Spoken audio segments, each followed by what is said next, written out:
Ouverture ce lundi 22 juin 2020 par visioconférence de la conférence panafricaine sur le Grand Inga et l'hydroélectricité en République démocratique du Congo. Dans son mot d'ouverture, le chef de l'État a évoqué la pertinence de ce projet qui jettera les bases d'une gestion durable des nombreuses ressources du pays. À l'occasion de mon avènement à la présidence de la République l'année dernière, j'avais pris entre autres engagements prioritaires devant la nation de résoudre le problème d'accès à l'électricité qui est l'une des bases du développement de la République démocratique du Congo dans tous les secteurs.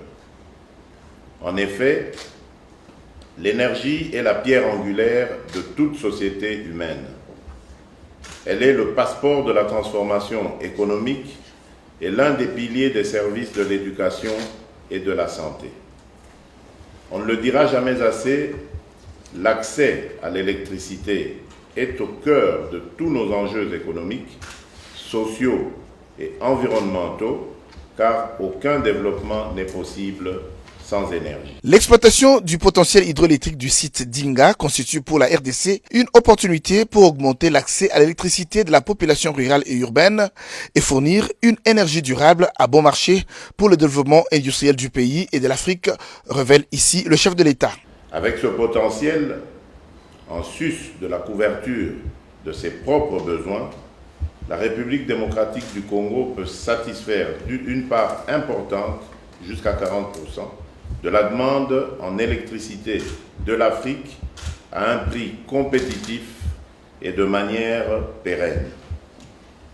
En raison de son impact au niveau continental, le projet Grand Inga est aussi un projet prioritaire de l'agenda 2063 de l'Union africaine et ses différentes composantes font également partie du programme de développement des infrastructures en Afrique, PIDE et projet d'action prioritaire PAP. Intervenant après le chef de l'État, le haut représentant de l'Union africaine pour le développement des infrastructures en Afrique, Raila Odinga, a mis en exergue l'importance du barrage hydroélectrique d'Inga pour l'Afrique. Inga présente une opportunité énorme pour le continent. Nous devons soutenir le projet du Grand Inga, qui n'est pas seulement de la RDC, mais celui du continent, a-t-il indiqué. Il a émis le vœu devant le chef de l'État, Félix Antoine Tshisekedi, annoncé à l'occasion de 60 ans de la RDC, la mise en œuvre du Grand Inga. Dans une modération assurée par le conseil spécial du chef de l'État en matière d'infrastructure,